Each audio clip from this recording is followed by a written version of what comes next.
नमस्कार, आप देख रहे हैं आज तक। आपके साथ मैं हूं सईद अंसारी। खबरदार 9 बजे का हमारा वो शो जहां हम करते हैं हर बड़ी खबर का पोस्टमार्टम। बुलेटिन में आज हम आपको दिखाएंगे पेरिस में नरेंद्र मोदी और नवाज शरीफ को मिले चंद रोज हुए कि भारत और पाकिस्तान के बीच आधिकारिक बातचीत शुरू हो गई। बैंकॉक में क्या बात हुई और क्या परिणाम निकला, इस पर हम पूरी बातचीत करेंगे। तो सवाल भी पूछेंगे कि आखिर कश्मीर में बार बार अलगाववादी आवाज उठने का मतलब क्या है। वो कौन हैं जो कश्मीर में हमेशा से बेसुरा राग अलापते रहे हैं। आज तारीख है 6 दिसंबर।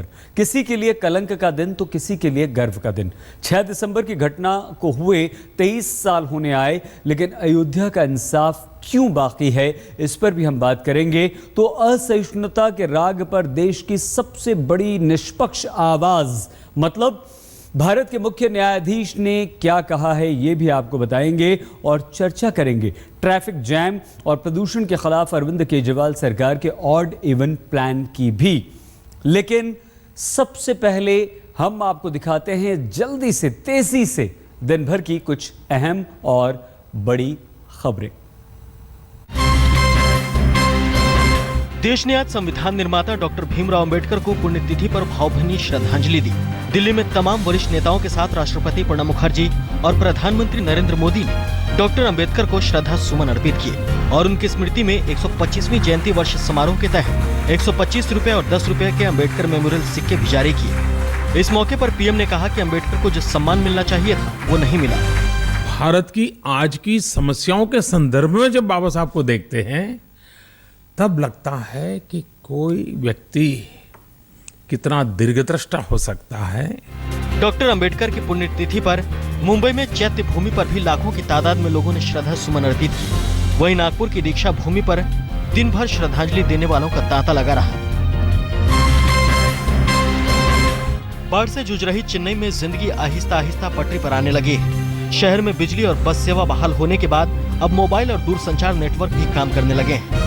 रविवार को चेन्नई पूरी स्पेशल ट्रेन चालू होने के साथ साथ रेल नेटवर्क को चालू करने की कवायद शुरू हो गई है। इस बीच चेन्नई एयरपोर्ट पर रनवे को फिर से इस्तेमाल करने के लायक बना दिया गया है और रविवार को कमर्शियल उड़ानें दिन में शुरू करने पर एयरपोर्ट अथॉरिटी ने इजाजत दे दी है। हालांकि अभी भी बारिश की वजह से शुरू हो रही फ्लाइटों को लेकर सस्पेंस भी कायम रहा। Then I tried Bahrain office. They said flight is cancelled. Beach air force और नेवी की ओर से रेस्क्यू ऑपरेशन रविवार को भी जारी रहा। हालांकि राहत सामग्री को आसमान से गिराने की बजाय जमीन पर बांटने के निर्देश दिए गए हैं। अफगानिस्तान में तालिबानी सरगना मुल्ला अख्तर मंसूर की मौत की गुत्थी का सस्पेंस गहरा गया है। तालिबान ने ऑडियो टेप जारी कर दावा किया है कि मुल्ला के मरने की खबर दुष्प्रचार है और वो आज भी जिंदा है। तालिबान ने मुल्ला मंसूर का ऑडियो टेप के जरिए एक संदेश भी जारी किया है।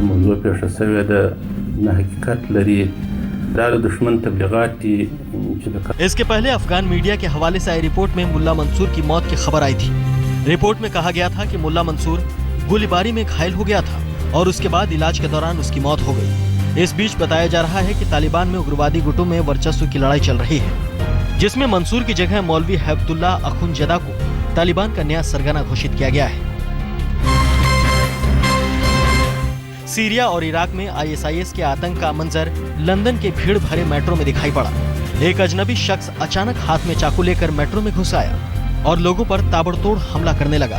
साथ में वो चिल्लाता रहा कि दिस इज फॉर सीरिया, यानी ये सीरिया का बदला है। सिरफिरे शख्स ने पागलपन भरी इस वारदात को शनिवार की रात लंदन के लियोनस्टोन अंडरग्राउंड मेट्रो स्टेशन पर टिकट हॉल में अंजाम दिया।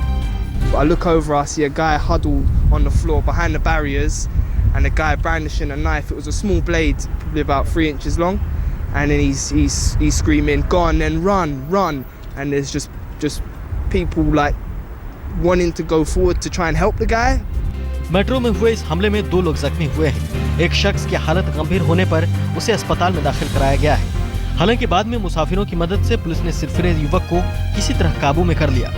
पुलिस इसे आतंकी हमला मानकर जांच कर रही है। बिहार में जमुई से चोरी हुई करीब 2500 साल पुरानी महावीर भगवान की मूर्ति जमुई के सिकंदरा इलाके से पुलिस ने बरामद कर ली है। दरअसल मूर्ति चोरी के बाद चोर तस्करों के खिलाफ पुलिस की सख्ती से आज ही जाकर चोरों ने ही मूर्ति को इलाके के पतंबर बिछवे गांव में सड़क किनारे छोड़ दिया। गौरतलब है कि महावीर भगवान की ये मूर्ति बीते महीने 27 नवंबर की रात हथियारबंद बदमाशों ने मंदिर से उठा ली थी। कसौटी पत्थर से बनी प्रतिमा की कीमत अंतर्राष्ट्रीय बाजार में करोड़ों रुपए आंकी गई थी, जिसके चले जाने से जैन समाज समेत स्थानीय लोगों में बहुत गुस्सा था। की तरफ से हम सब यहाँ जाप करते हैं। एक नियोजित तरीके से जो कार्रवाई की गई उसके परिणाम स्वरूप आज वो मूर्ति बरामद हो गई है।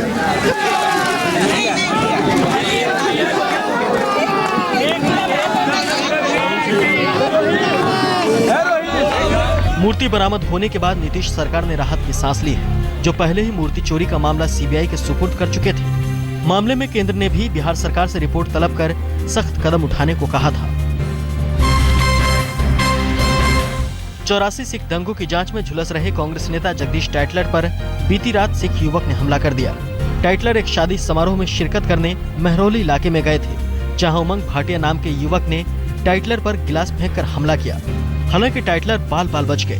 गौरतलब है कि 2 दिन पहले ही कड़कड़डूमा कोर्ट ने टाइटलर के खिलाफ 84 दंगों में फिर से सीबीआई जांच के आदेश दिए हैं।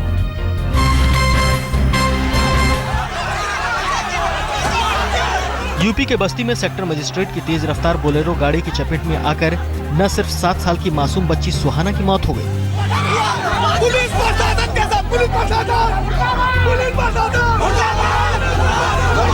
आरोप है कि मजिस्ट्रेट ने गाड़ी रोकने की बजाय रफ्तार और तेज करवा दी, जिसकी वजह से मासूम बच्ची का शरीर दूर तक गाड़ी के साथ घसीटता चला गया। गांव के लोगों ने मजिस्ट्रेट की गाड़ी का पीछा किया तो मजिस्ट्रेट शव को सड़क पर छोड़कर फरार हो गए। हादसे से गुस्साए गांव वालों ने चक्का जाम कर दिया तो आनन फानन में प्रशासन ने कार्रवाई शुरू की। डीएम के आदेश पर सेक्टर मजिस्ट्रेट और ड्राइवर के खिलाफ केस दर्ज किए जाने के बाद गाँव वालों ने सड़क पर धरना खत्म किया।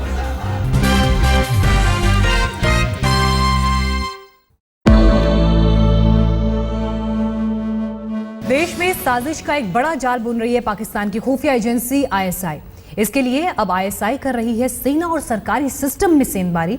दिल्ली पुलिस ने राजौरी से आज तड़के पकड़ा है सरकारी स्कूल का एक टीचर जो भारत में अनुपम बानी पूरा मिला तो वह पद पाया।